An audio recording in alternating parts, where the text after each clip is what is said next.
Bien, buenísimo. Bueno, estábamos con este ejemplo de la librería Jennifer, que la idea era generarle un diagrama entidad-interrelación representando los datos que tiene esta problemática. Yo voy a usar una herramienta online que se llama draw.io, más o menos sería acá. Igual está el link al final de las filminas. Tenemos el link a, ¿cómo se dice? Ay, no, por favor. El link a la aplicación. Está buena la aplicación porque se puede vincular con el Google Drive, eso permite colaborar con compañeros, también lo tenemos todo ya grabado automáticamente, está bastante piola.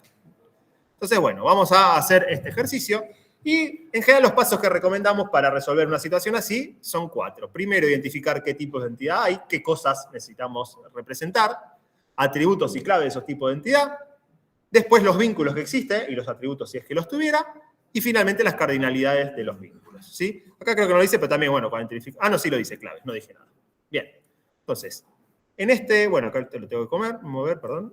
Acá tenemos, por aquí, Entity Relation, que más o menos son las cosas con las que estamos trabajando y los podemos agregar fácilmente. Entonces, volvemos al enunciado. ¿Qué tipos de entidad les parece que podemos llegar a tener acá? ¿Libro? No, esta no la quiero porque tiene un punteado. Esta es. Libro, autor. ¿Tiene alguna más? Pero me sale la punta. País podría ser, bien. Vamos a dejarlo así.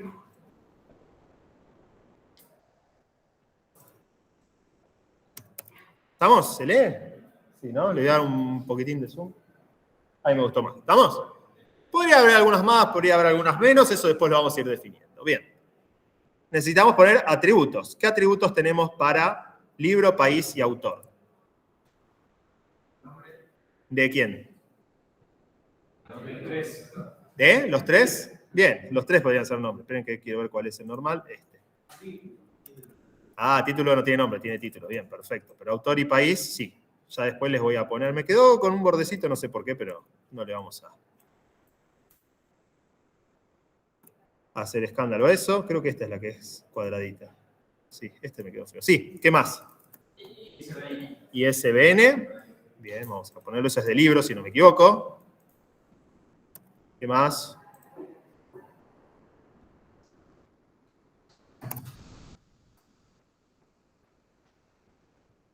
¿No hay nada más? Género del libro. ¿Y qué me está faltando? Idioma y año, ¿no? Bien, entonces, género. Vale. Ahí está. Ahora después los voy a ir acomodando, ¿eh? Creo que no queda ninguno más, ¿no?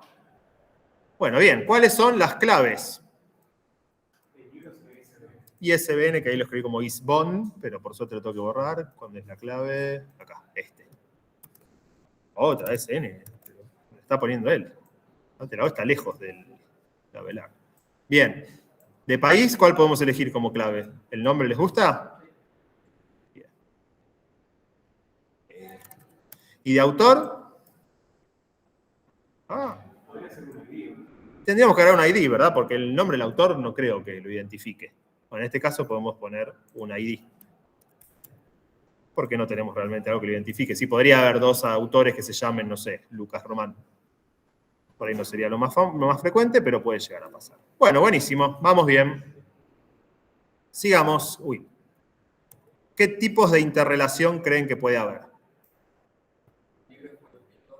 Sí, yo después sigo con esto. Libro fue escrito por autor. Este lo tengo aquí. Voy a mover el autor un poquito para abajo. ¿Y? ¿Entre quién y quién?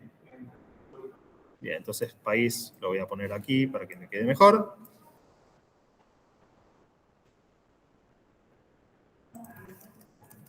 Vamos a necesitar una buena cantidad de esto. Bueno, ¿vamos bien hasta aquí? ¿Sí o no? ¿Dudas sobre esto? ¿Es bastante rápido? ¿Puede ser país un atributo de autor? Bien, país podría haber sido un atributo, no un tipo de entidad, ¿sí? Y de la misma forma, también género podría haber sido un tipo de entidad y no un atributo, ¿sí? Acá hay una serie de decisiones que uno tiene que tomar, que no hay una forma siempre correcta. Por eso yo dije que hay distintas posibilidades de hacerlo. Y por eso también no me gusta que haya un spoiler o un resuelto. De hecho, por eso en particular no van a encontrar oficialmente exámenes resueltos en nuestra cátedra, porque no siempre hay una única forma de hacer las cosas. Y a mí no me gusta que si ustedes estaban orientados a hacerlo de una forma correcta y se encuentran con otra forma correcta resuelta por mí, no quiero que ustedes digan, lo que yo estaba haciendo está mal y descarten lo que ustedes venían haciendo. Por eso en general no van a encontrar resueltos de lo nuestro. ¿Sí? Yo sé que a muchos les ofende porque esperaban un resuelto, pero no creo que cambiemos esa forma. ¿Sí? Bueno, ¿cuándo me conviene hacer que un país o un género sea un tipo de entidad en vez de un atributo? ¿Qué ventajas tiene tener que sea un tipo de entidad? Bueno, la primera ventaja es que lo puedo llegar a reutilizar. Si hubiera otra cosa en mi modelo de datos que tuviera un país, puedo hacerlo con un vínculo con país y ya estoy como reutilizando algo que ya tenía.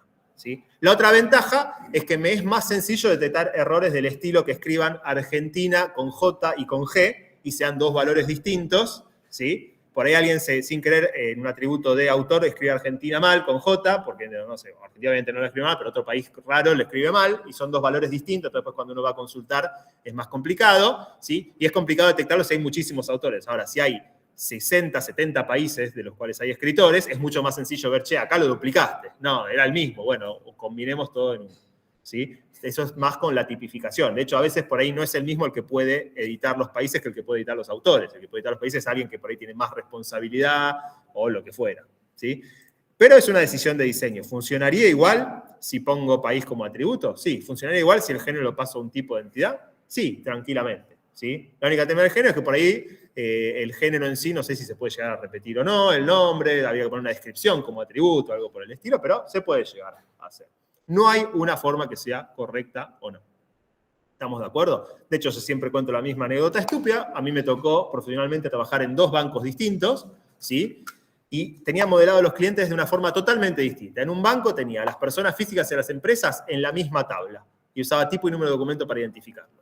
En otro banco lo tenían en tablas separadas y usaban un ID autonumérico para identificarlo entre ellos mismos. ¿Sí? Hay pro y ventaja, pero la verdad es que los dos bancos les va fenómeno. Se están llenando de plata hoy por hoy todavía, con lo cual los modelos evidentemente funcionan, no tuvieron ningún contratiempo. Pero eran formas totalmente distintas de modelar lo mismo y funcionan las dos. Entonces no hay una sola forma.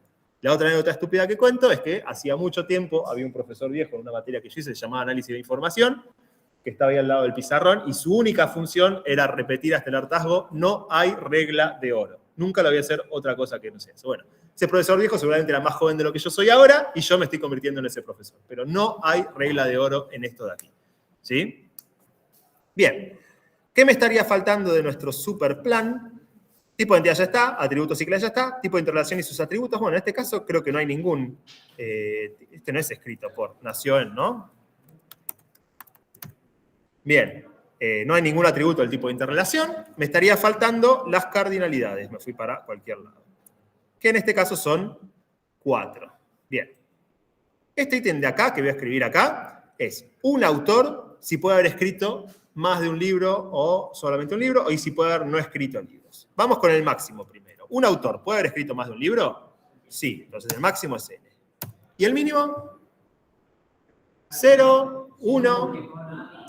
O 1 diría yo. Y depende mucho. Por ahí ustedes quieren igual registrar autores que actualmente no tienen libros en venta, pero autores que tienen muchos datos y los quieren registrar para después cuando venga un libro para venderse ya lo tienen hecho. Entonces permiten que actualmente no lo tengan. Recuerden que este diagrama en particular era sobre los libros actualmente en venta. ¿Sí? Por ahí no sé, ¿quién escribió un libro? ¿Cómo se llama? Casu. Casu escribió un libro ahora hace poco que es furor de venta, se vendieron todos. Y yo no quiero darla de baja a Casu hasta que me vuelva el nuevo lote de los libros de Casu y ahí la vuelvo a dar de alta y tengo que volver a poner todos los datos. Prefiero decir, no, en este momento no escribió ninguno de los libros que están en venta. Entonces, podemos poner un 0, pero no estaría mal un 1 de mínimo. ¿Eh? Porque ustedes me dicen, no, ¿para qué querés un autor que no escribió ningún libro? Bien, y un libro en particular, ¿puede haber sido escrito por ningún autor? Vamos con el mínimo primero. ¿No? Bueno, hay libros que son, que no se conoce el autor. ¿Sí? Anónimos. Bueno, ahí puede decir, no, genero un autor que se llame Anónimo y lo vinculo a él. Y me dice, no, porque ahí estás mezclando libros de distintos autores que son anónimos, pero que no fue la misma persona. ¿Eh? Para eso tenemos el null también, o ponemos un 0 de mínimo y no lo vinculo con nadie, que no, ni siquiera sería un valor nulo. El libro que no lo escribió ningún autor no está vinculado con ningún autor. No sería un valor. El nulo es para algo de un atributo. Vos ya te estás adelantando al modelo relacional que ahí sí se usan nulos para las referencias. Pero acá no, si un libro no lo escribió nadie, no lo ponemos. Bueno, le ponemos 0, ¿les parece? Pero de vuelta, un 1 no estaría mal. ¿Y un libro puede haber sido escrito por más de un autor? Sí, tranquilamente. Bien. Y bueno, esto ya creo que medio como que la teníamos ya hecho. Un autor, vamos a asumir que nació en un único país. ¿Sí? Evitamos los nacimientos en barcos, aviones o no me acuerdo, en guerras. Y en un país pueden haber nacido muchos autores, evidentemente. Y acá por ahí sí me pueden decir un 1 de mínimo, porque ¿para qué corno tengo países de los cuales no nació ningún autor? Bueno, de vuelta, ¿qué uso le vamos a dar? Por ahí esta base de datos es más grande y el país se vincula con otra cosa, entonces puede haber países en los que no nació ningún autor, pero sí ocurrieron otras cosas con otra cosa. Bueno, de vuelta. Este de acá puede ser un 0 o puede ser un 1 tranquilamente. ¿Estamos bien con esto? ¿Les parece? ¿Cierra más o menos? Bueno, vamos a ver que no tiene nada que ver con el que tengo acá. Tingui. No está tan distinto, pero no es lo mismo, ¿sí? Libro escrito con autor, lo tenemos con un muchos a muchos. Eso era importantísimo y creo que lo había puesto acá. El muchos a muchos es importantísimo. Pero acá decidimos, en esta filmina, 1 de mínimo. Como lo expliqué antes, podía ser, ¿sí? Al autor le agregamos un ID que era necesario y el país lo pusimos como un atributo, no como un tipo de entidad. Y libro, ISBN, año, título y género, lo tenemos. Nombre le pusimos, porque, bueno, no importa. ¿Sí? Año, nombre e idioma. Mirá, lo que tengo acá. ISBN, año, título e idioma lo teníamos, pero el género no. El género acá lo pusimos al revés, como un tipo de entidad. ¿Sí? O sea, lo contrario de lo que elegimos acá. ¿Está mal lo que hicimos? No. Es otra forma de representar lo mismo. Pero fíjense cómo rápidamente uno entiende qué le pasa a la librería Jennifer. Vende libros que están escritos por uno o más autores y que pertenecen a uno o más géneros. Bueno, esto sí sería la única diferencia importante. Acá yo estoy permitiendo que un libro sea de más de un género. Y acá también es un gris, porque a veces no, es fantasía y ciencia ficción. ¿Esos son dos géneros o hay un género en particular que se llama fantasía y ciencia ficción? Bueno, si lo queríamos hacer en este modelo, lo único que teníamos que hacer para permitir muchos géneros era representarlo como multivaluado, que lo tengo por acá, y sería género. ¿Estamos de acuerdo? Ahora, lo que sí no me gustaría mucho es poner como multivaluado un autor. Es decir, el libro tiene muchos autores como multivaluado. ¿Por qué? Si yo pongo como multivaluado el autor en el libro y saco el tipo de entidad autor, me perdí, ¿qué estaría poniendo? El nombre del autor únicamente. Me perdí de saber de qué país nació cada autor.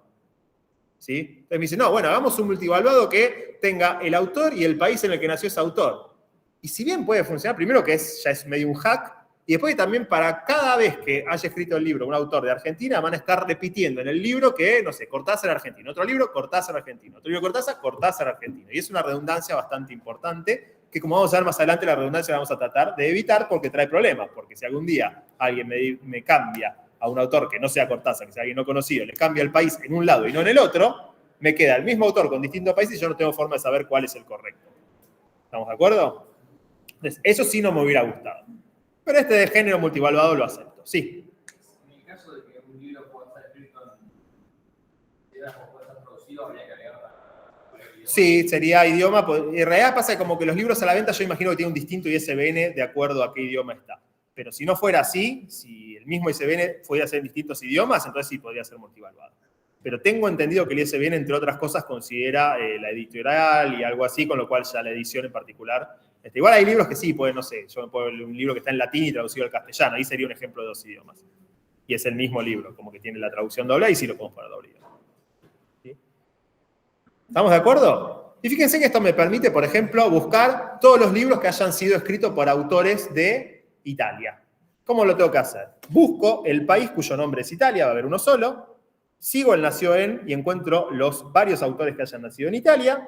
Sigo el escrito por y encuentro todos los libros de todos esos autores que nacieron en Italia. Puedo tranquilamente resolver esa consulta. Tiene una navegabilidad que está dada por seguir los vínculos. ¿Sí? Obviamente no es sistemática, no se ve de una forma sistemática cómo hacer esa consulta, pero se puede hacer. Está expresada en esto. Bien, ¿se entendió más o menos esto? ¿Sí? Mañana créanme que le van a dar duro en la práctica con ejemplos más complejos. Tenemos un segundo ejemplo que es largo en el enunciado y cortito en la resolución. El Registro Nacional de las Personas quiere mantener una base de datos con el nombre, DNI, género y fecha de nacimiento de cada ciudadano argentino.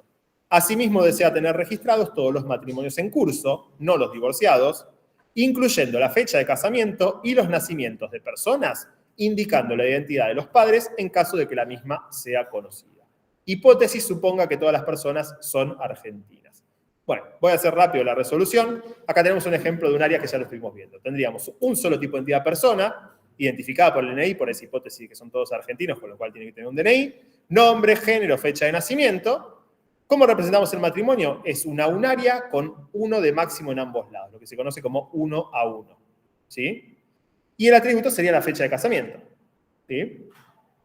¿Y cómo identificamos quién es padre de cada quien? Bueno, tenemos de vuelta una unaria en la que acá sí hay un rol. ¿Sí? Una persona puede tener muchos hijos y una persona es hijo de como mucho 2 padres, pero permitimos el 0 si es que no lo conocemos. A alguno de ellos o a ninguno. O sea, aparece un pibe en los bomberos, bueno, no sabemos ninguno de los 2 padres, pero igual lo registramos. ¿Sí? Bien, sí. El atributo de fecha de nacimiento no se queda de casamiento, no se queda de persona. Podríamos poner persona, pero estaríamos repitiendo para las 2 personas que están casadas en sí, y tendría que tener muchos valores nulos para las personas que no se casaron. Entonces, por eso preferimos ponerlo en casado con. ¿Sí? Si lo pongo en persona, todos los que no están casados tendría que tener un valor nulo, porque no tiene fecha de casamiento. Es un atributo de la interrelación. En cambio, las personas que están casadas, seguro que tienen fecha de nacimiento. Y solamente lo pones para cada vínculo. Es decir, las 2 personas que participan del vínculo tienen la misma fecha de nacimiento. También si lo pones en persona, podrías tener el problema de que si una persona está casada A con B, A tenga una fecha de nacimiento y B la otra distinta, y no sería lo correcto. Entonces, por eso se estira ponerlo en el vínculo, porque realmente depende del vínculo. Mira, ¿alguna otra duda sobre esto? Es eso, yo toda programación SQL. No es más difícil esto ahora que me encontré el dato. Bueno, máquina SQL. Vamos a, cuando veamos SQL lo vamos a ver. Sí, tiene partes complicadas. Pero esto en SQL de hecho se puede representar de distintas formas, como vamos a ver la clase que viene. Sí, la que viene ya lo vemos. Cuando vamos al pasaje no hay una sola forma de pasar a tablas esto. Sí.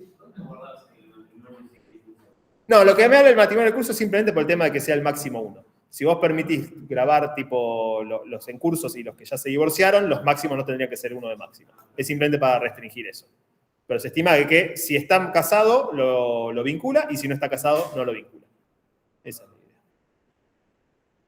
Bien, ¿alguna otra duda? Bueno, vamos con el modelo ER avanzado. Vamos a ver si va acá en Meet. Sí.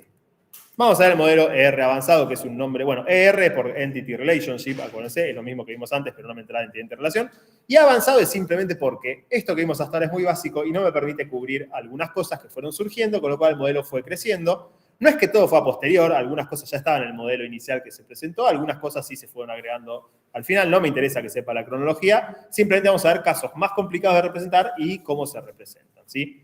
De hecho, ya vimos uno, alumno cursa materia, con lo que vimos hasta ahora, no lo podemos representar. Entonces vamos a ver otras cosas no tan comunes y un poco más complejas, por lo cual lo llamamos ER avanzado. Lo primero que vamos a ver son los N-arios, en particular las ternarias. Vimos las binarias, que era cuando hay 2 tipos de entidad. Vimos las unarias, que es cuando hay un solo tipo de entidad participante. Si hay 3, tenemos ternarias. Si hay 4, tenemos cuaternarias. Si hay 5, ya se me complica decirlo, y por Dios, espero nunca encontrarme con algo de eso. Pero las ternarias, si bien no son comunes, suelen ocurrir. Bueno, el ejemplo que tenemos es el que creo que ahora está La Voz Argentina o algo por el estilo, American Idol y todos esos, ¿sí? O podría ser las Olimpiadas, eso cuando hacen, no sé, saltos o bailecitos raros que reciben un puntaje, o sea, no un partido entre 2 equipos que sabe quién ganó, sino que hay jueces que determinan el puntaje, ¿sí? Tenemos, en este caso, cantantes, si lo piensa como Olimpiada sería un participante, con un número de inscripción y un nombre, ¿sí? Alguien que va a cantar La Voz, se llama el que está ahora, bien. Rondas, distintas rondas, se presenta la primera ronda, algunos pasan a la segunda ronda, algunos a la final, a la semifinal, etcétera, etcétera. Y un jurado que los va puntuando a cada cantante en cada ronda. Que ese jurado no siempre es fijo, porque un día va de invitada a Lali Espósito, pero no está todo. Igual creo que Lali Espósito sí es fija, ¿no? Pero no sé, va, qué sé yo. Axel va solo a un programa, entonces puntúa a los participantes solamente de esa ronda, los cantantes, pero no cantantes de otra ronda. ¿Estamos de acuerdo? Bien. El puntaje en particular no depende solo del cantante, ¿sí? Porque en distintas rondas tiene distintos cantantes. De hecho, en la misma ronda, el mismo cantante va a tener, no sé, un 10 de Lali Espósito, un 5 de Axel y, no sé, un 4 de La Renga, ¿sí? Entonces, depende del cantante, de la ronda y del jurado. Es algo que necesito que participen las 3 cosas en el vínculo para poder definir dónde pongo el puntaje. ¿Estamos de acuerdo con eso? Que no lo podía poner ni siquiera de a pares. ¿Sí? Porque el mismo jurado en la misma ronda puso distintos puntajes a distintos cantantes, el mismo cantante en la misma ronda recibió distintos puntajes, y el mismo jurado, el mismo cantante en distintas rondas para le puso puntaje. Un día cantó para 10 y al otro día vino y cantó un desastre, le puso un 1. ¿Sí? Creo que no funciona así con números la voz, pero bueno, no me pidan porque no la veo mucho. Con suerte veo el resumen en Bendita. ¿Pero se entiende la situación que necesitamos modelar así? Bien. Es importante que los tres tipos de entidades participen en el vínculo como lo teníamos ahora. A veces el error que se hace con la ternaria es querer meter como ternaria algo que no es. Por ejemplo, alumno cursa materia que es de departamento. Eso no es una ternaria. Por un lado es un vínculo de a pares entre alumno que cursa materia y por otro lado un vínculo que una materia pertenece a un departamento. Pero son dos cosas separadas. ¿Sí? En la ternaria es necesario que las tres cosas se vinculen al mismo tiempo. No se pueden vincular de a pares porque no tiene sentido. ¿Estamos de acuerdo? ¿Cómo es la cardinalidad máxima en las ternarias? Bueno, para explicarlo mejor, tenemos este otro ejemplo, que es profesor dicta materia y turno. Lo podemos explicar en el anterior después de vuelta, pero me gusta más en este ejemplo. ¿Sí? Fíjense que en el anterior era muchos, muchos, muchos, y acá es muchos, muchos, uno. ¿Sí? Para analizar una cardinalidad en particular, tengo que analizar todas las posibles combinaciones de pares del otro lado. Entonces, ¿cuál quieren ver primero? ¿Este n, este 1 o el segundo n? ¿Cuál quieren analizar primero? El 1 de acá. Este 1 de acá me dice que un profesor en un turno no puede dictar más de una materia. Es coherente. Si yo ahora estoy dando base de datos, no puedo estar dando otra materia. ¿Sí? Entonces, un par profesor-turno como máximo se vincula con una materia. Eso no quiere decir que el profesor no puede dar más de una materia. Puede darlas, pero en distintos turnos. Este n de acá significa que una materia en un turno puede ser dictada por más de un profesor. Eso es verdad. Tranquilamente podría haber otro profesor ahora también dando base de datos. De hecho, no sé si se puede poner o no, pero nada me lo impide. ¿Estamos de acuerdo? Y este n de acá dice que un profesor a una materia la podría llegar a dar en más de un turno. Bueno, este no sé cuán real es, pero yo imagino que por ahí en matemática hay un profesor que da matemática a la mañana, los lunes y jueves, y también la da los miércoles y viernes en otro curso. Entonces podría darla más de un curso. Eso depende mucho de lo que la facultad restrinja. ¿Estamos de acuerdo cómo se miden las cardinalidades máximas? De vuelta, si volvemos al ejemplo anterior, ¿por qué eran muchos, muchos? Porque un cantante, un jurado le puede haber puesto más de una puntuación en distintas rondas. En una ronda un jurado le pone puntuaciones a más de un cantante, ¿sí? Y un cantante en una ronda recibe más de una puntuación de distintos jurados. Sí. ¿Eso no podría ser una materia? No, porque una materia puede tener varios turnos. Base de datos, yo la doy martes y miércoles de 19 a 22. Merlino la da, no sé cuándo la da, y Cabrera la da en otro turno distinto.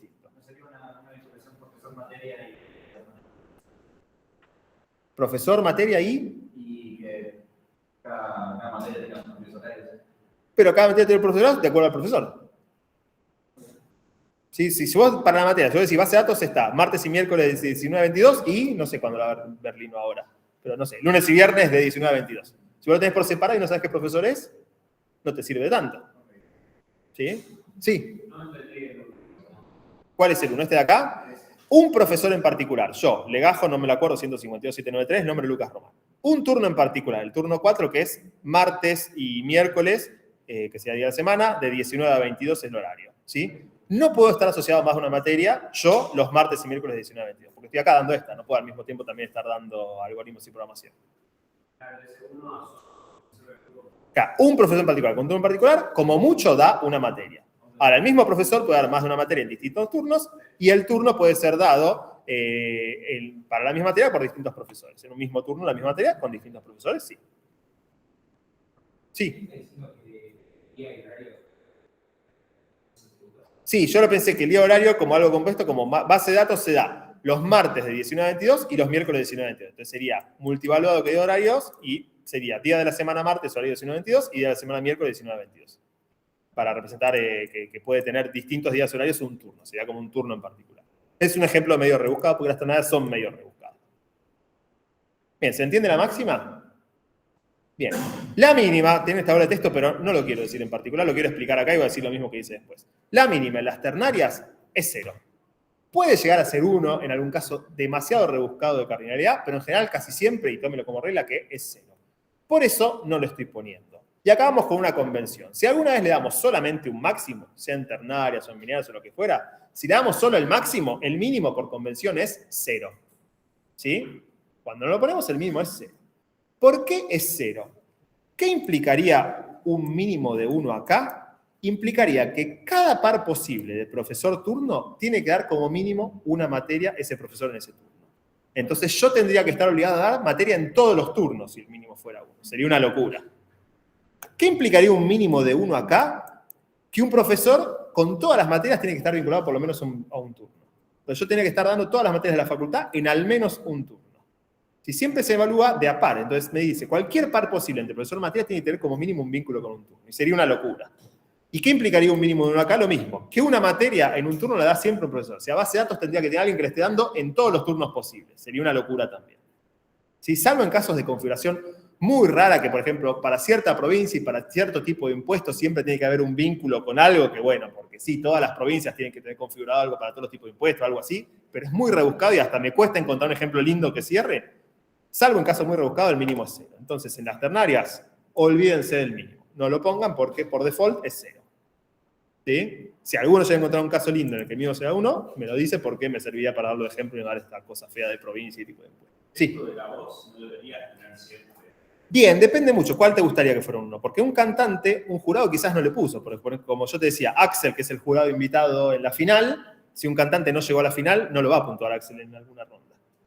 ¿Sí? También acá, en una ronda un jurado con el cantante también. Si el jurado justo va en una ronda así, en otra no, viste que hay unos invitados extra, por ahí no le pone puntaje. Y lo mismo, cantante en una ronda, pero un cantante no llegó a la ronda final, entonces no va a tener puntuaciones en la ronda final de ningún jurado. Por eso pasé al otro ejemplo para explicar las cardinalidades, porque ese sí en ese que parece como que sí, bueno, depende mucho de si siempre es el mismo jurado o no, pero bueno, si se llega a enfermar uno ya te destruyó el modelo. Muy buena pregunta igual, ¿eh? Bueno, ¿qué me queda de ternaria? Lo de cardinalidad mínima, ya lo dijimos, entonces es muy común poner solo las cardinalidades máximas y el 0 asumimos que es la. ¿Qué me queda de la ternaria? El identificador único. Bueno, el identificador único de la ternaria, al igual que de las binarias, surge de las cardinalidades máximas. Cuando todas son n, el identificador único son los identificadores de los 3 tipos de entidad. Es el conjunto de lo que identifica las 3 cosas. Entonces, acá lo que identifica una puntuación es la inscripción del cantante, el número de ronda y el nombre de jurado. ¿Sí?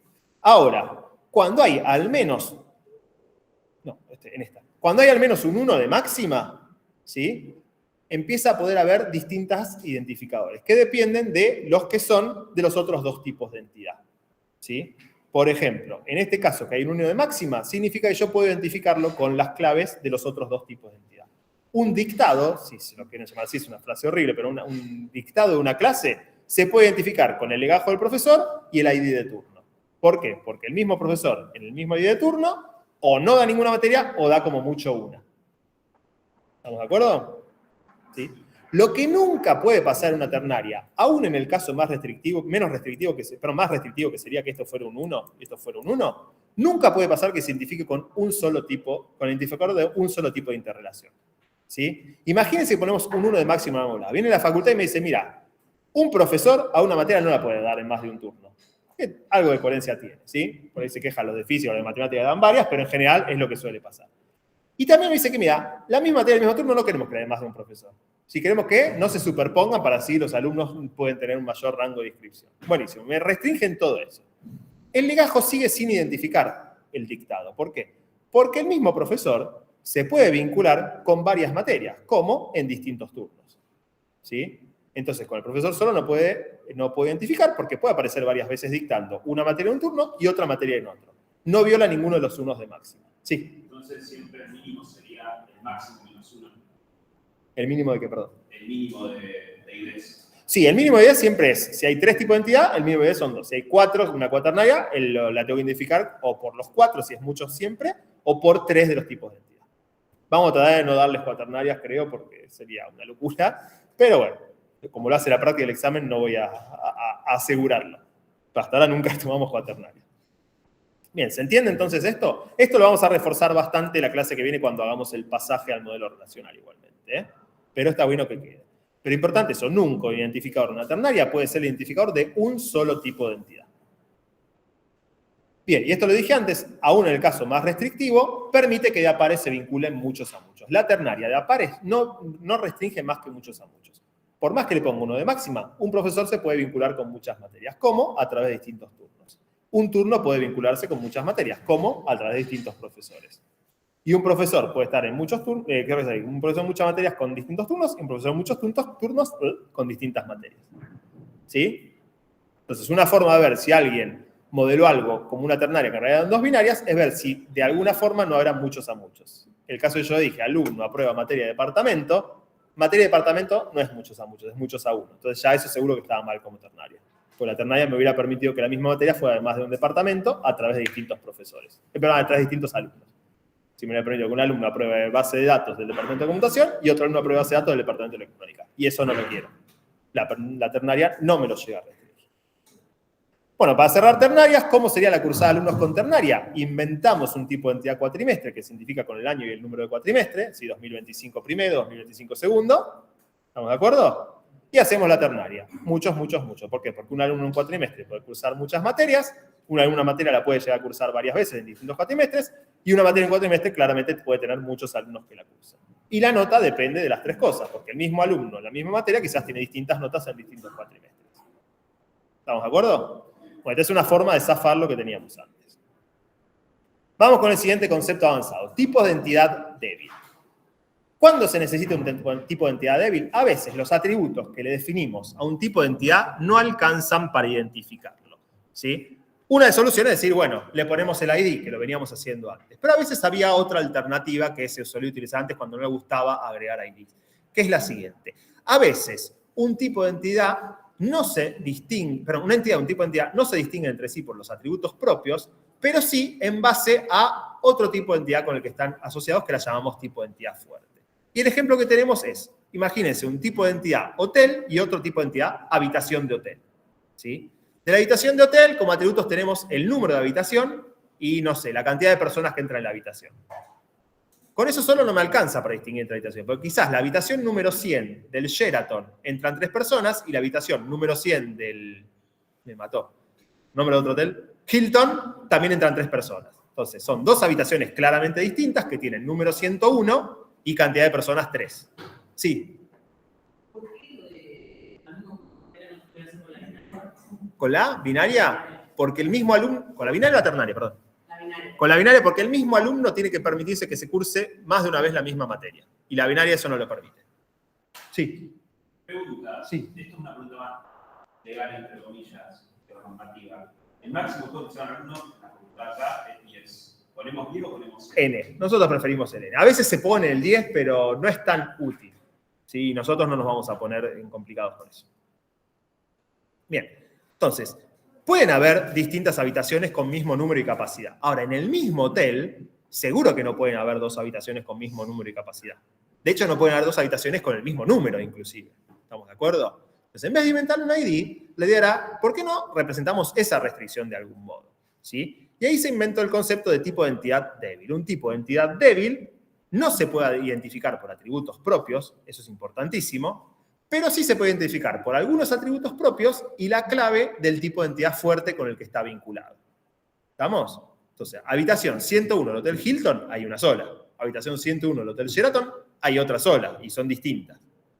Entonces, ¿qué es lo que sirve para identificar un tipo de entidad débil? La clave del tipo de entidad fuerte, lo que identifica al hotel, y su atributo o sus atributos propios que se llaman discriminantes, que permiten distinguir entre entidades de un mismo tipo de entidad fuerte. El número de habitación no me permite identificar una habitación, pero sí me permite distinguir entre habitaciones de un mismo hotel. ¿Se entiende? Otro ejemplo, que ahora ya medio lo perdimos, era cuando antes teníamos acá en las materias el código de departamento y el número de la materia. ¿Se acuerdan? Esta era 15 creo que era base de datos, ¿sí? El 15, que es el número de materia, no me permite identificar una materia porque también electrónica solamente tiene el 15. ¿Sí? Legal creo que tiene modelos de optimización 2, creo que es la 7115. Pero el código de departamento más el número de materia, sí. Porque no hay 2 materias que sean código de departamento 75, número de materia 15. Esa es solo base de datos. Ahora medio que me rompieron ese ejemplo con el TA 044 y toda esa cosa nueva que hicieron. Igual creo que lo siguen usando en la práctica todavía. ¿Estamos de acuerdo con esto? Entonces, ¿cómo lo representamos esto en el diagrama? Bueno, el tipo de entidad débil se pone con un doble rectángulo para indicar que es débil. El discriminante no tiene una raya completa porque no es un identificador único. Le ponemos una raya punteada. ¿Sí? Y para indicar ¿Cuál es el tipo de entidad fuerte? Porque la habitación después se puede vincular con otras cosas, no sé, con una reserva de una persona, con las cosas, los amenities que tiene, etc. Pero para identificar cuál es el tipo de entidad fuerte, la raya que va hacia el vínculo también es doble y el rombo también es doble. ¿Estamos de acuerdo? Entonces, ¿qué me identifica a un hotel? Su nombre. ¿Qué me identifica una habitación? Su discriminante, que es el número, más la clave del tipo de entidad fuerte, que la conozco siguiendo este vínculo, más la clave del hotel. Entonces, la habitación se identifica con nombre de hotel más número de habitación. ¿Estamos de acuerdo? Bien. Creo que tenía algo acá. No. Bien. Hay un tema de que cuando tenemos un vínculo de tipo de entidad débil contra el fuerte, esto, partecita de acá, tiene que ser siempre 1 mínimo, 1 máximo. ¿Por qué tiene que ser 1 de mínimo? Porque la habitación para identificarse requiere de que existe un hotel con el cual le toma el nombre para identificarlo. Entonces, el 1 tiene que haber un hotel, sí, tiene que vincularse con un hotel sí o sí. El 1 de mínimo, obligatorio, no puede ser un 0. ¿Y por qué no puede ser el máximo n? Porque si la habitación fuera de muchos hoteles, para identificarlo usa su número y cuál de los nombres de los hoteles. Entonces necesito también que sea de máximo 1. Sí. ¿Esto implica que no va a haber entidades débiles ternarias? No va a haber entidades débiles en ternarias. En realidad, puede participar una ternaria, pero no es que va a ser fuerte contra la ternaria. Sí, o sea, esto podría pasar, pero lo que no podría pasar es, creo yo, esto así. Nunca lo vi al menos. Claro, porque las ternarias al mínimo es 0. Por eso. Igual yo nunca lo vi. Por ahí hay un ejemplo que desconozco, pero ya ahí sí sería demasiado rebuscado. ¿Sí? ¿Estamos hasta acá? De este lado no hay una regla. Puede ser 1n, 0n. Los más comunes son 1n o 0n. Pero podría haber algún caso en el que haya un 0,1 o 1,1. Pero lo más común es que sea 1 a muchos. Si en general, como tengo un discriminante, es porque quiero discriminar entre varias cosas que se vinculan a un mismo tipo de entidad fuerte. Que eso es lo que tenemos acá. Si el mínimo tiene que ser 1 y el máximo tiene que ser 1. Y ojo con esto. Siempre que es entidad débil, tiene que haber dependencia de existencia, que recuerden que era que el mínimo es 1. Pero eso no quiere decir que cuando hay dependencia de existencia es una entidad débil. ¿Sí? Para que sea débil, no tiene que poder identificarse con atributos propios. ¿Se acuerdan que antes que teníamos persona que nació en país y teníamos como mínimo 1? Eso no significa que persona sea débil de país. Hay dependencia de existencia, pero no es débil porque persona se puede identificar con atributos propios. No me acuerdo si era DNI o algo por el estilo que habíamos inventado. ¿Estamos de acuerdo? Entonces, dependencia de existencia no implica entidad débil, pero entidad débil sí implica dependencia de existencia. Que es lo que tenemos acá. ¿Sí? Bien. ¿Cómo zafamos el tema de alumno cursa materia con la entidad débil? Tenemos este engendro que es la doble débil. Como lo vemos en bibliografía, lo ponemos. A mí no me gusta esto, pero en sí lo que genera es algo parecido a lo anterior. La cursada es algo débil de alumno y de materia. Y el discriminante son el año y el cuatrimestre. Entonces, ¿con qué se termina identificando la cursada? Con el padrón, el año, el cuatrimestre y el código de la materia. Y a su vez tiene un atributo que es la nota. Entonces, Lucas Román, el padrón de Lucas Román, 78895. En el 2020, primer cuatrimestre, cursó base de datos y sacó un 2. Y el mismo padrón, 78895, en el 2021, segundo cuatrimestre, cursó la misma materia y sacó un 10. Esa sería la forma de representar. A mí no me gusta mucho esto, pero existe. ¿Venimos bien hasta acá? ¿Sí? Bueno, para terminar la clase nos quedan los dos monstruos. El primero es el de agregación. ¿Sí? Y acá por ahí es algo que lo pasé rápido justamente para que no surgiera, porque a veces surge esto. En el ejemplo que vimos del concurso, ¿se acuerdan que era una ternaria? ¿Sí? A veces sí me interesa representar un vínculo de a pares, que no es exactamente la puntuación que recibió una persona, porque la puntuación requiere que las tres partes estén en el mismo momento, pero sí a veces me pueden llegar a necesitar reflejar que alguien va a estar en una ronda antes de que lo puntúe. ¿Sí? Yo acabo de pasar de ronda, llegué a las semifinales, quiero poder decir de alguna forma, tal persona llegó a las semifinales, pero todavía no tiene una puntuación, porque son la semana que viene las semifinales. La ternaria no me permite eso, no me permite decir tal persona llegó a las semifinales, porque tengo que también decir qué puntuación le puso un jurado. Pero a veces yo necesito hacer eso, ¿sí? Entonces, si me interesaba registrar en qué ronda un cantante llegó, sin que todavía lo haya apuntado un jurado, con lo anterior yo no lo podía hacer, ¿sí? Me interesaría poder hacerlo. Ahora, si yo hago una binaria entre la persona y la ronda en la que participó, que lo podría hacer tranquilamente, por ahí después no necesito la ternaria. estaría bueno poder decir, bueno, más adelante de este vínculo hay alguien que puntuó la participación de esa persona en esa ronda. Y es como que estoy vinculando al jurado que le va a poner el puntaje con una interrelación, en realidad. ¿Con qué? Con el vínculo entre una persona y una ronda. Es algo así medio abstracto en el cual un tipo de interrelación puede empezar a comportarse muy, entre comillas, como un tipo de entidad en el sentido que puede ser vinculado. Yo puedo querer vincular contra un vínculo. Y nos queda esto que es la agregación. ¿Sí? Por un lado, lo que ya sabemos la binaria. El cartante participa en ronda. Un cartante puede haber participado en varias rondas y en una ronda participan varios cantantes. A este concepto participa en lo llamamos participación, que es este rectángulo que es la agregación en sí. Le ponemos un nombre, participación. Y a cada participación, que de vuelta es un vínculo entre un cantante y una ronda, puede ser que tenga jurados que los puntúan o no.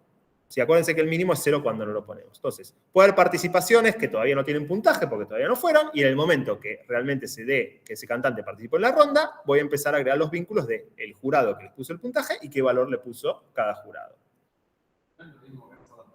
No es lo mismo porque yo puedo registrar que un cantante participó en una ronda antes de que sea puntuado. La ternaria no te lo permite. La ternaria necesita que lo vincules a través de distintos puntajes, o al menos un puntaje. Sí. Esto tiene más sentido en cosas como cuando tratas un final, porque no te puedes poner nota hasta que... Exactamente, exactamente. ¿Sí? Entonces yo puedo querer registrar que un final el tipo se presentó, pero después le pongo el profesor que le corrigió y qué puntuación le puso. ¿Estamos? Esto ya es medio avanzado, pero bueno, en la realidad pasa que se dieron cuenta cuando empezamos a usar el modelo, evidentemente, de que había algunas cosas que no eran fáciles de modelar con lo sencillo anterior y tuvieron que empezar a sacar esto, también para evitar medio los hacks que vimos antes. Bien, me quedó acá una pequeña firmina, pero creo que no decía mucho más que lo que ya dije antes. Es como que estamos generando una abstracción para representar un vínculo, ¿sí? Y bueno, acá lo de la participación es lo que tenemos después. Generamos el concepto de participación, que en realidad es un vínculo, pero lo generamos como si fuera algo concreto que lo puedo vincular con otras cosas. Ya, yo antes de la habitación puedes agregarle un huésped de habitación. Sí, pero el ejemplo antes no sería tan bueno porque la habitación la puedes vincular con un huésped sin problema. No, pero digo, porque las de habitación existen. Sí. Este huésped no, entonces a veces no. Ese huésped, esa habitación y el hotel existen antes de que sea el huésped. Sí, pero eso ya lo permitíamos antes. O sea, si yo antes tenía el hotel y la habitación, yo acá lo podía vincular con los huéspedes que van a venir o con las reservas o lo que sea. Acá no tenía ese problema. Porque este vínculo siempre es de una única habitación. Entonces, todo lo que yo quisiera vincular al vínculo tiene, también lo estaría vinculando a la habitación. En general se da más en el caso de muchos a muchos eso. Vos tenías una pregunta, sí. Ahí en la agregación, ¿puedo tener una cantidad mínima? Sí, podría tranquilamente. Sí, sí, sí. Acá son todos ceros, pero podría tranquilamente tener una cantidad mínima. Bueno. Entonces sirve más que nada para eso, para poder agregarle cantidad mínima. Para poder vincular a los vínculos. Para poder vincular a los vínculos. Sirve más que nada para eso. Sí, es una forma de permitir, con un medio un hack, vincularse a un vínculo. Muy por encima. Pero pasa siempre como en el mismo caso con la variante desde un principio, es como ser una regla de después. Sí, sería algo así, claro. Bien, y lo último que nos queda es algo que sí es completamente distinto a todo lo que veníamos viendo hasta ahora, porque el otro es más o menos parecido, son las jerarquías y las uniones, que también la conocemos como generalización y especialización, que serían jerarquías, y la unión. Y esto surge, creo yo, de vuelta, de un poco de la programación orientada a objetos, que más o menos estaba por esa época surgiendo, ¿sí? Y ustedes habrán visto alguna vez que está bueno tener jerarquía, tener un objeto padre que tiene ciertas cosas que todos los hijos lo tienen y cada hijo se va especializando en algo más. Con los datos surge algo parecido. ¿Sí? Yo por ahí puedo tener personas con sus datos bases, DNI, nombre, apellido, y después cuando esa persona es un docente ya empieza a tener un legajo, la fecha en la que ingresó. Si es un alumno tiene un padrón, ¿sí? Si es un no docente tendrá otra cosa, no sé, el sector en el que está trabajando, etcétera, etcétera. ¿Sí? Las jerarquías surgen en general de esas dos cosas. Y en general, creo que lo tengo más aquí, hay dos formas de llegar a una jerarquía. Cuando partimos de que tenemos muchas cosas distintas y hacemos una generalización en un concepto padre, lo llamamos generalización. ¿Sí? Especialización es al revés, cuando empezamos de un concepto padre y lo especializamos en distintos subconceptos. Entonces, que sea generalización o especialización es cómo llegamos a la jerarquía, pero en sí llegamos a lo mismo, ¿no? Que hay un concepto superior o un supertipo y hay un concepto subtipo que es un subconjunto del concepto supertipo. ¿Se entiende más o menos? ¿Sí? Entonces, por eso tenemos esos números. Importantísimo, no es una interrelación. Si yo tengo el supertipo persona y tengo un subtipo docente, no es un vínculo entre un docente y una persona, porque el docente es una persona. Es la misma entidad que, además de estar representado en un supertipo, también está representado en un subtipo. ¿Sí? No es una interrelación. Un alumno es una persona. No es que un alumno está vinculado con la persona que es él. No. El alumno es una clase particular de persona que, además de tener todas las cosas de persona, tiene cosas particulares de alumno. ¿Se entiende? Bien. Bien, bueno, esto creo que cae de maduro con el tema de programación orientada a objetos, pero por las dudas lo repetimos. El subtipo hereda todos los atributos y vínculos del supertipo. ¿Sí? Pero los atributos y vínculos del subtipo no los tiene el supertipo. ¿Sí? Los alumnos tienen nombre y apellido, que es algo de persona, pero no todas las personas tienen legajo, que es algo propio de alumno. ¿Estamos de acuerdo? Bien. Toda instancia de un subtipo tiene que corresponderse con una y solo una instancia del supertipo, porque de vuelta es uno, no es un vínculo.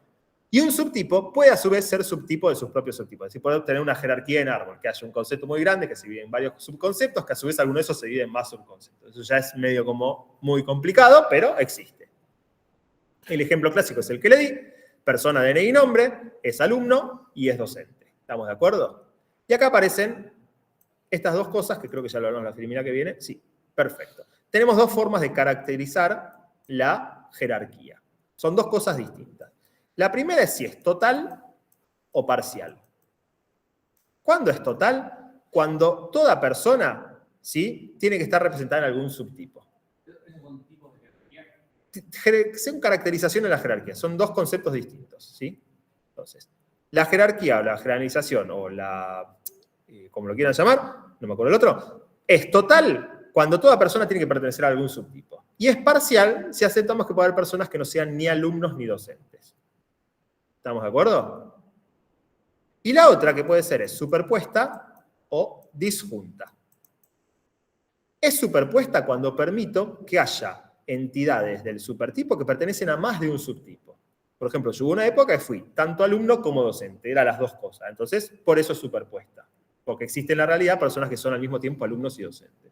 Es disjunta si no se permite eso. Es disjunta cuando como máximo puedo ser de un solo subtipo.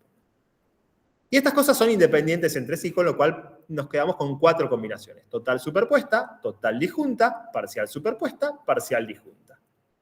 ¿Estamos? Y aplica tanto para generalización como para especialización. ¿Se entienden estas caracterizaciones? Y se ponen con un textito al lado. Y bueno, acá tenemos otra cosa que como no es una interrelación, no se pone con un rombo, se pone con un triangulito. ¿Sí? Bien, entonces completitud y superposición es lo que hablé antes y son independientes entre sí. Bien, otra forma de enunciar lo que acabamos de ver es con operadores de conjunto. Esto lo veo mucho en la bibliografía y es la siguiente. Sí, decimos que es disjunta si la intersección entre cualquier par de subtipos es vacía, que es lo mismo que decir que no puede pertenecer a más de un subtipo. Si la intersección de algún par no es vacío, entonces es superpuesta. Y decimos que es total si la unión de todos los subtipos es igual al supertipo. Es decir, todos los del supertipo están al menos en un subtipo, con lo cual la unión da el mismo conjunto. Si no da el mismo conjunto, es parcial. Esta es otra forma de enunciar lo mismo que vimos antes. Bien, ¿venimos bien? Bien. Sí, estamos bien de tiempo, perfecto. Bueno, la clave única tiene que definirse en el supertipo, no en los subtipos. Ustedes me dirán, no, bueno, pero un alumno se identifica por legajo. ¿Por qué no le puedo poner legajo como clave? No, porque lo que vos tenés que identificar es la persona.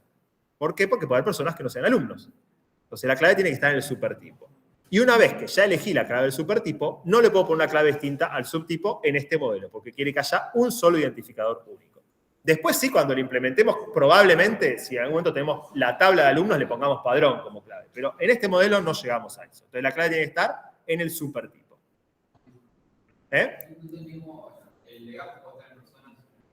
No, el lenguaje no puede estar en persona. Por eso la clave tiene que ser el DNI de persona. Ahora vamos a poder decir, pará, el docente se identifica con legajo y el alumno con padrón. ¿Por qué no lo subrayo? No. El modelo te dice que no. Ya tenés el DNI de la persona y tenés un identificador único, con lo cual esto ya aplica también para identificar docentes y alumnos. ¿Estamos de acuerdo? Sí. No, este diagrama sería total, ¿no? Sí, acá es total. ¿Y cómo lo podemos modificar? Parcial, imagínate, también querés hablar de, no sé, la facultad, es un diagrama grande, ¿no? De toda la facultad, no solamente tenés registrado alumnos docentes, sino también las personas que entran para ver cuando hay una recibida y le dan el título. Tenés que tener los datos de las personas, pero no son ni alumnos ni docentes. Bueno, ahí sería parcial, sí. Tendrías los invitados, son personas, registras DNI, nombre, otras cosas más, pero ni tienen padrón ni tienen legajo, con lo cual no caen en ninguna de estas cosas. Acá lo puse total, uy, me fui para atrás. Acá lo puse total porque el ejemplo era como bastante más sencillo.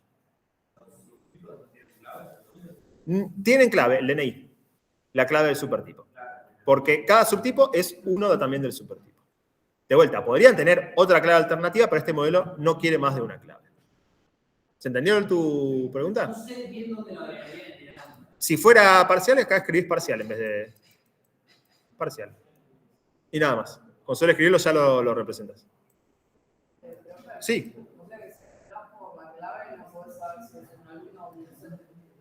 Sí podés porque estás siguiendo este vínculo. Sí, yo te entiendo lo que decís. Vos ya estás pensando en una implementación. Acá estás describiendo los datos. ¿Sí? Después, más adelante, cuando los representes, de alguna forma tenés que poder saber. Y vamos a ver la clase que viene, cuando lo pasemos al modelo de tablas, cómo lo manejamos eso. Y ahí, obviamente, tenés que poder saber si es uno, si es del otro o si es de ambos. En este caso, que puede ser superpuesta. Y si fuera, en vez de total parcial, si no es de ninguno. Eso lo vas a poder saber. Pero todavía en este diagrama no.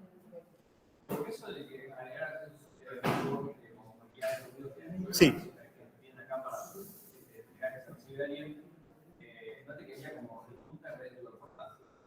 No, superpuesta sigue siendo porque por más que estén los familiares, puede haber alguna persona que es alumno y docente.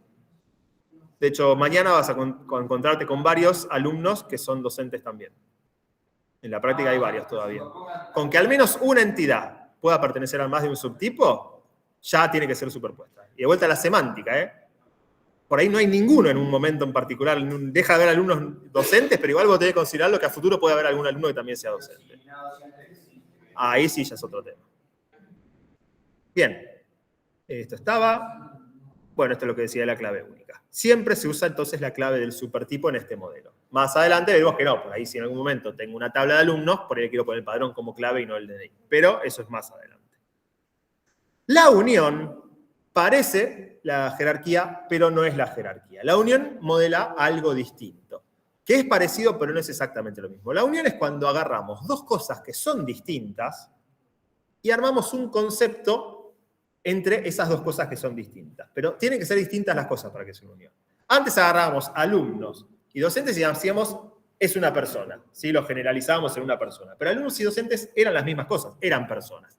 Acá no. El ejemplo clásico es personas y empresas. Yo vendo cosas, ¿sí? No sé, algo. Papel vendo, ¿sí? Soy una papelera. Y a veces viene alguien a comprarme una resma y a veces viene una empresa que me dice, mandame 10 resmas. Entonces yo tengo mis clientes. Mis clientes pueden ser personas físicas o empresas. Son dos cosas totalmente distintas, pero son para mí un mismo concepto que son clientes. O sea, cuando hago una factura va a ser a un cliente, cuando hago un envío va a ser a un cliente. Entonces, me puede servir agarrar entre la unión de las personas físicas y las personas jurídicas a una unión y me quedo con un concepto de clientes que es como general. Pero no es que sea lo mismo, porque son dos cosas totalmente distintas. ¿Se entiende la diferencia? Estoy agrupando cosas que no representan lo mismo en un concepto general. Y hago una unión de esos dos conjuntos para este concepto general. Entonces acá tenemos ese mismo ejemplo. Yo digo que un cliente es una persona física o es una empresa. Pero fíjense el detalle de que la clave acá está en el subtipo. Porque las personas físicas se identifican con el DNI y las empresas con un quit. Y no tienen los mismos atributos. ¿Sí? La persona física tiene fecha de nacimiento y la empresa tiene fecha de constitución, por ejemplo, pero pueden tener distintos atributos. Ahora, lo que sí, los subtipos van a heredar igualmente todo lo que tenga que ver con un cliente. La categoría y cualquier vínculo que haya con un cliente sería tanto con las personas físicas y con las empresas. ¿Vamos? Pero no son cosas iguales personas físicas y empresas, como si antes, en otro caso, alumnos y docentes eran personas, al fin y al cabo. ¿Se entiende este pequeño detalle? Sí. Es algo parecido a eso, sí. Hasta creo que el origen viene por ahí, definitivamente. Pero la diferencia es esa, que no tenemos la clave en el supertipo, sino que la tenemos en el subtipo, que solamente nos interesa saber si es total o parcial, porque disjunta debería ser, porque no puede haber algo que sea al mismo tiempo empresa y persona física. Pero sí podría ser que yo pudiera querer registrar personas físicas que no son clientes, son prospectos de clientes, por ejemplo. Quiero tener los datos, pero todavía no es un cliente.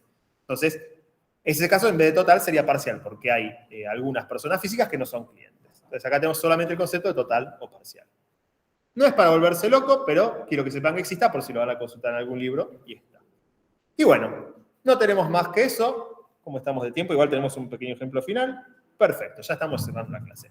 Vimos un montón de cosas, ¿sí? Para modelar distintas situaciones. Es muy complicado el tema de modelar en particular. Y quiero hacer un muy grande disclaimer.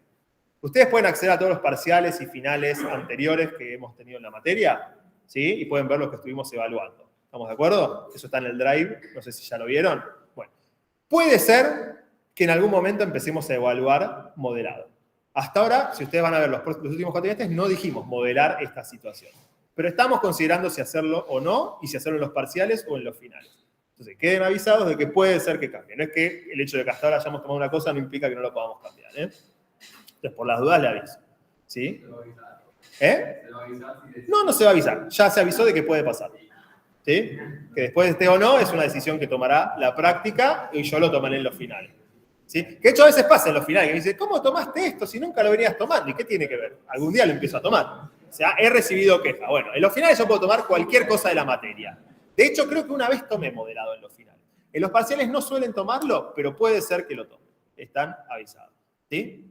Bien. Bueno, para cerrar la clase no nos queda mucho tiempo, pero igualmente quiero que sepan, no los vamos a ver acá, quiero que les quede como ejercicio por si los quieren revisar. Tenemos unos ejemplos un poquito más complicados que utilizan todo lo que vimos hasta ahora. Una biblioteca pública, que como van a ver en la resolución propuesta, empieza a ver débiles y fuertes, ¿sí? En particular, un libro puede tener muchos ejemplares. Imagínense la biblioteca acá en la facultad, el libro, no sé, Física 1 de no me acuerdo quién era, tiene 70 ejemplares que los alumnos se lo van sacando, y cuando un socio lo reserva, lo que reserva es el ejemplar, no el libro en particular. Bueno, este sería un pequeño ejemplo de débil y fuerte. Y un RENAPE realista que empezamos a poder tener extranjeros o argentinos, con lo cual las personas la dividimos entre si es extranjero o no. Acá ya veo un bug, esto tendría que tener una liñita así, obviamente, les pido disculpas. ¿Sí? Que acá tenemos como una especie de jerarquía entre qué es una persona, no, perdón, sería una unión, unimos los extranjeros y los argentinos en personas, es una unión porque la clave está en los supertipos, y decía con una restricción que siempre al menos uno de los casados tiene que ser argentino, por eso el casado con pasa a vincular a un argentino con una persona que puede ser o extranjero o argentino. Sí. Es buena la pregunta, sí, no tendría que decir disjunta porque se sobreentiende qué es, pero bueno, quedó. Es otro bug que tiene, con lo cual vamos a seguir en modo beta con esta Filmina, lamentablemente. ¿Vamos? Pero bueno, son ejemplos que no los quiero dar así a los pedos porque ustedes ya se quieren ir y no le van a prestar atención, pero está bueno que después los revisen, los traten de hacer por otro lado, inclusive, y si tienen alguna duda, nos consultan. Bien, para cerrar la clase, la bibliografía que tenemos, que alguien me lo preguntó si tenemos la bibliografía, y además acá está el link al paper original de Chen. Es simplemente, si lo quieren ver, no es una maravilla ni mucho menos, de hecho bastante rústico. Y el link a la herramienta que usé para hacer el diagrama, draw.io, que les dije antes, lo tenemos aquí. Bien, con esto estamos. La clase de mañana van a trabajar bastante sobre los conceptos que vimos hoy. Tienen el canal de consulta general de la materia, algunos ya lo estuvieron usando, pero para consultas de este tema preferimos que usen el canal de consultas de modelado, lo que se llama, algo así. Fíjense que hay varios canales de distintos tipos de consulta. Lo hicimos para organizarlo mejor porque si no, al llegar al parcial como que medio se mezclaba y a veces uno quería ver si alguien había consultado algo de SQL y tenía una bola de consulta. Yo prefiero que consulten ahora y no un día antes del parcial. Un día antes o 2 días antes del parcial, generalmente explotan las consultas y si yo tengo un mal día del trabajo, no les voy a poder contestar y me voy a sentir bastante mal. Ustedes no quieren que me sienta bastante mal, quieren que me sienta muy bien, con lo cual traten de consultármelo antes. Ahora, no es que esté prohibido consultar el día antes, de hecho el cuatrimestre pasado hubo gente que rompió el récord de consultas previos a final, pero por lejos, pero tratemos de evitarlo porque en serio, si realmente tengo algún inconveniente personal y no les puedo dar bolilla, lo lamento, se quedaron sin la respuesta. Entonces la idea es que más o menos vayan llegando a la materia ahí. Bueno, no tengo mucho más que decir. El Meet, medio como que me lo olvidé, espero que no haya habido a consultas. No. Ya o se durmieron o se frustraron. Pero bueno, ¿alguna última duda o ya dejo de grabar? Perfecto, chicos. Bueno. Gracias por la clase, no, por favor, por nada.